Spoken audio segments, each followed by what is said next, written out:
Welcome to your weekly market update. I have to address it. You've heard it all over the media. By the way, we've known these things since February and talked about them. But once the media blows them up and misconstrues them and gets their spin on them, a lot of misinformation gets out there. So the new loan level pricing adjusters that the current administration had approved back in February, they go into place May 1st.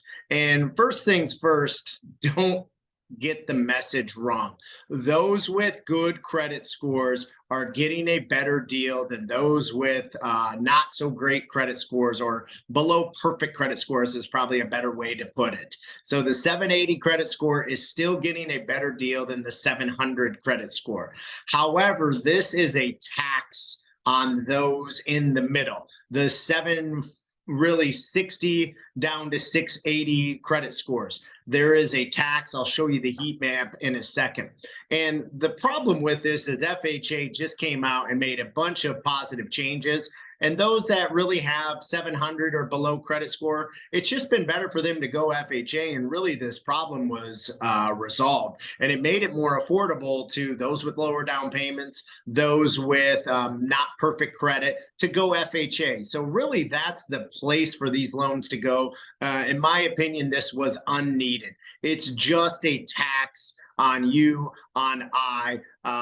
Listen, we can sit and put social media posts about it. We can complain. I've got a lot of angry calls. I'm not your congressman. I didn't approve this. I don't agree with it. I think those that have worked really hard to have A+ level credit, it takes time. I know I went from a 640 credit score after I had a lot of debt. I had IRS issues back in my late 20s, early 30s, and I've worked hard up till age 45 to have perfect credit. It's been a journey. I've had to pay those higher rates. I've had to pay those higher costs. So it's a unfair tax to the everyone thinks it's the uber wealthy. The uber wealthy doesn't pay this. This is a tax on the middle class. This is a tax on successful people, but not CEOs. They don't need these mortgages. So the concepts that everyone thinks the uber wealthy is going to pay for those that need this assistance, it's not. It comes from everybody, right? And I'm okay with that.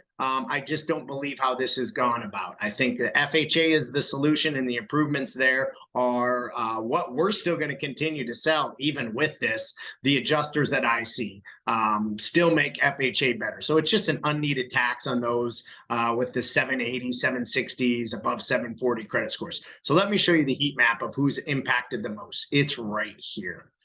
Okay, it's right in this range. It's the 15% down, 740, 720 credit scores. You can see where it's really hot here. Still, even with 15% down, you can see it's a little bit less for 20% down, but it's I would call it A credit to maybe A- credit is impacted the most. You can see it in the less than 20% down. So in my opinion, this is just unneeded. We got to stop complaining about this. Go to our congressman and change your vote if you don't like the way that the economy's set up. It's as simple as that. We're here to help guide you through this. We're here to give the correct advice to your clients. We're here to first-time homebuyers to guide you through. If your credit is less than perfect, let's take full advantage of this. But we need to weigh the options of FHA, because I'm still seeing that being better in most cases. So call me if you have any questions on this. My personal cell phone number is 704-495-1869.